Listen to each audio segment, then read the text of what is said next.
Okay, this is Tour of America's Dairyland Day 2 in East Troy. We're going to go over what I learned. Similar to the last race in Janesville, we had a certain lap number that I knew I was going to continue to move up. Here you can see there's a good number of positions ahead of me. We're coming into 3 laps to go, and I knew that 3 laps to go, it was going to be roughly pretty fast. This was probably the fastest race of the entire series. So I used this kind of washing machine effect area right here, where right at the end of the long finishing straight, it usually eased up. Now, with less laps to go, you can see 3 laps on the lap counter there. Usually with less laps to go, it kind of doesn't ease up there. And that's why it's really important to be near the front, because if it gets all strung out in single file and there's only 3 laps to go, you're never going to move up. And you can see here, now I'm in pretty decent position, and I'm going to continue to hold this position, into 2 laps to go here. And then eventually I want to be even further up.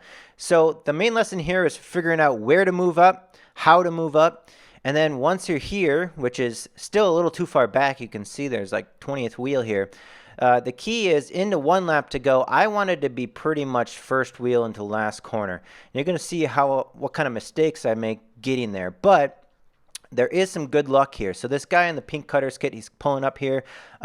I know right here that if it eases up at all, I'm pretty much have to take the opportunity to move up. And I know that this tends to be the spot, the finishing stretch, where it tends to washing machine effect.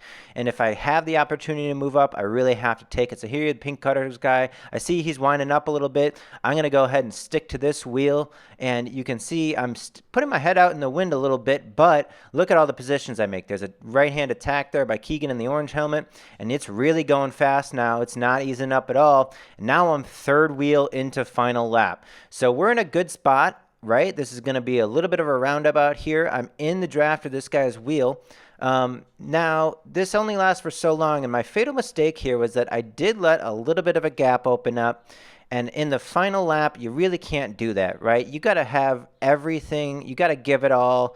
Unfortunately, right about here, I'm going to lose a wheel out of this corner. And they're going to just surge a little bit more than I wanted to surge. And unfortunately, in the last lap, there's no options. You have to surge. You have to go with everything that goes.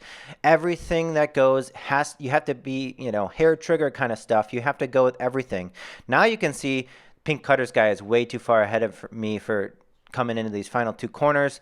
I have still decent-ish position, but look at how far back I am. So unfortunately, that was the fatal flaw here. You got to go with everything in that final lap. If you have good position where you need to be, you got to just be willing to, absolutely explode on every single thing that goes.